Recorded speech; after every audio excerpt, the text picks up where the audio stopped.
So I think there's several different layers of this argument. First, I think that President Trump does have an affinity for the former president of Brazil, Bolsonaro, feeling that he was attacked by the same kinds of narratives that the so-called liberal media attacked Mr. Trump very intensively for more than 10 years to try to prevent him from returning to the presidency.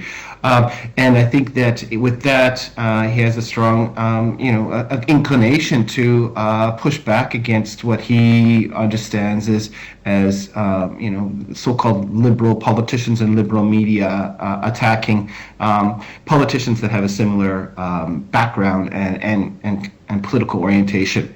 So I think this is part of the story. The second part of the story is that Mr. Trump is engaging in a global reset of how we think about trade, including important industries such as steel manufacturing, believing that he may be able to use this as an opportunity to further, bolster steel production within the United States and pull that away from countries like Brazil, but again, other countries that are major steel producers, to strengthen the American economy, but also, have a stronger geopolitical position vis-à-vis China. And the third, I think, is that Brazil recently hosted the BRICS summit, and the BRICS summit has been quite, explicit in advocating multilateralism, advocating for a push away from the American dollar as the global reserve currency, and try to decrease their dependence on the American market and the United States in general.